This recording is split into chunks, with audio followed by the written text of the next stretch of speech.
الأصدقاء السلام عليكم. Bonjour ou bonsoir les amis. J'espère que vous allez bien partout où vous vous trouvez.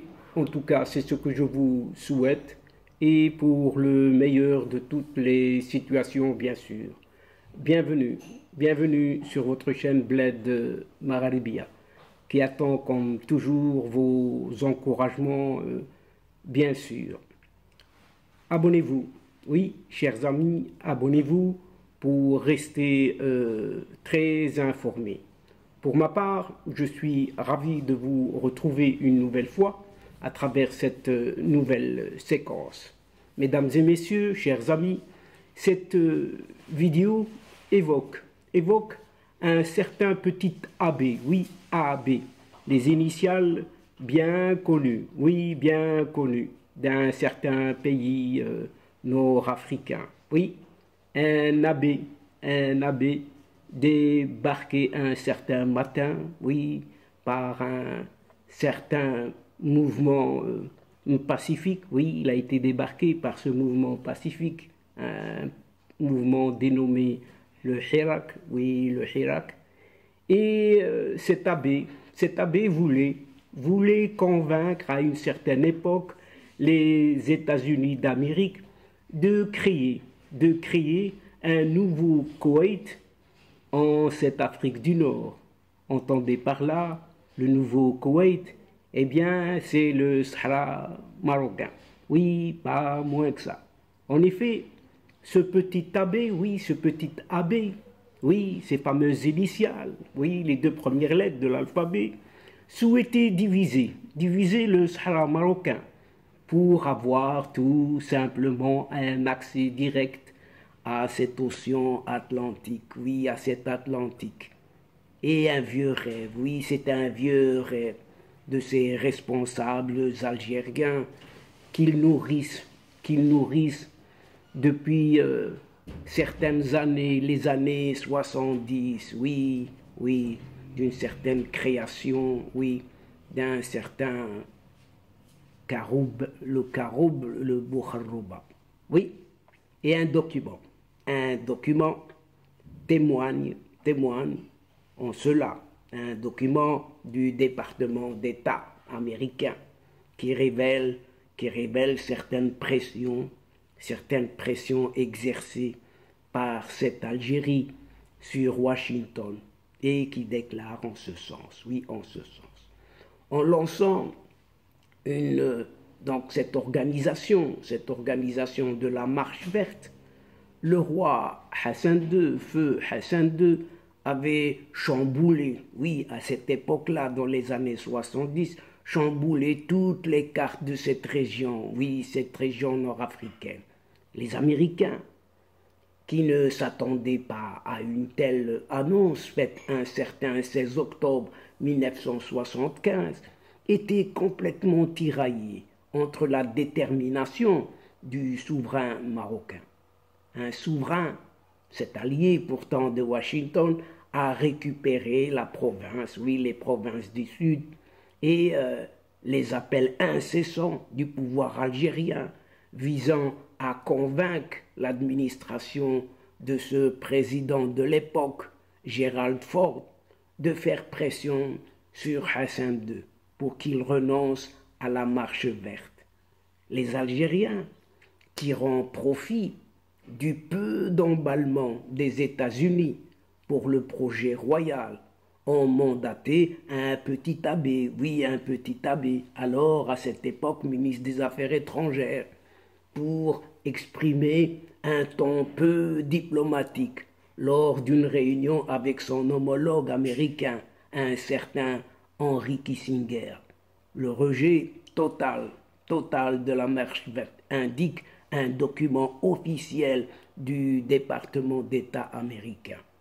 Animé par la volonté d'éviter une guerre entre le Maroc et l'Algérie, le chef de la diplomatie des États-Unis était prêt à défendre la position de son pays face à ce petit abbé plus offensif que jamais qui accusait Washington de soutenir Rabat.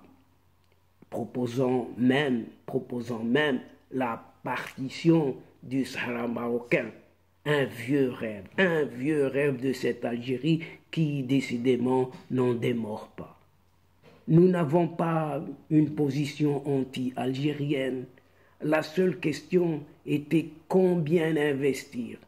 Empêcher la marche verte aurait signifié détériorer complètement nos relations avec le Maroc. C'est ce qu'a répliqué Henry Kissinger au reproche de son interlocuteur. Oui, ce petit abbé. Vous auriez pu arrêter l'aide économique et militaire en faveur du Maroc, a suggéré ce petit abbé qui ne se souciait guère de la ruine totale des relations entre le royaume marocain et les États-Unis d'Amérique.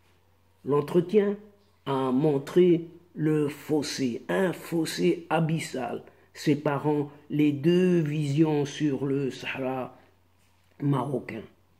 Je ne comprends pas ce que l'autodétermination veut dire pour le Sahara.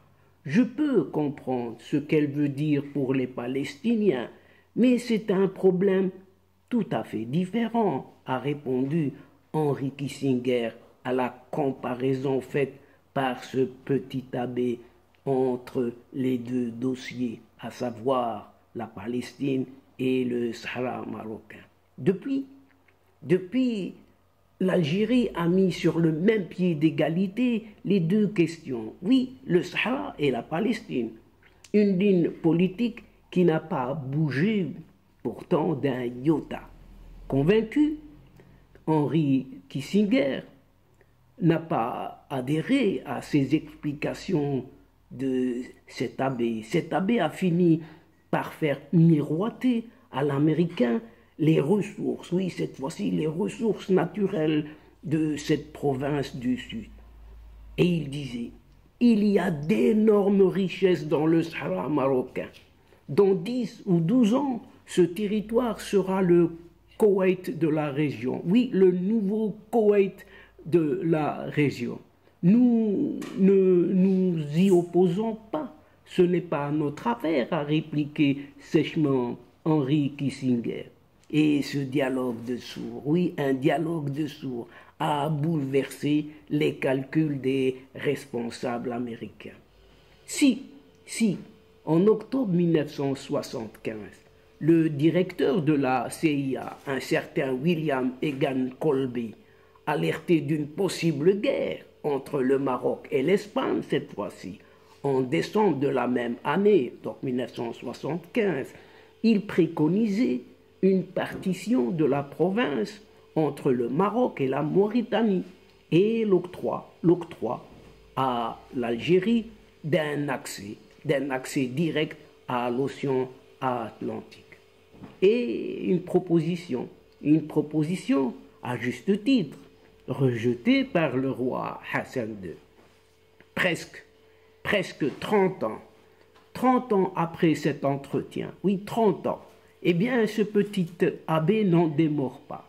Alors président de l'Algérie, avait défendu en 2002 la partition du Sahara marocain entre le Maroc et le Polisario. Un plan bien évidemment que le royaume marocain a encore une fois décliné. Et donc, chers amis, mesdames et messieurs de la chaîne, c'est ici, sur cette évocation de cette histoire contemporaine, de cette région d'Afrique du Nord, en l'occurrence de ce Sahara marocain, tant convoité par un certain voisin, pour une transformation en un certain petit nouveau Koweït, que prend fin cette petite séquence en prenant congé de vous, tout en espérant vous retrouver avec un immense plaisir et comme d'habitude, bien sûr. Merci pour votre fidélité en nous écoutant jusqu'au bout des séquences. Mais n'oubliez pas de nous soutenir mutuellement, de nous aider, d'aider votre chaîne en vous y abonnant en masse, oui, très nombreux, afin d'être informés très rapidement et ce en toute exclusivité. Aussi, n'hésitez surtout pas de partager au grand maximum autour de vous, auprès de vos connaissances, de vos proches, de vos alentours, là où vous êtes, afin de faire connaître votre chaîne, qui en a énormément besoin, comme vous le savez. Pour moi, il ne me reste plus qu'à vous dire au revoir les amis. Al-Asdiqa, salam alaikum wa rahmatullah wa barakatuh. À la prochaine fois et à bientôt. إلى اللقاء في حصة أخرى إن شاء الله مع السلامة.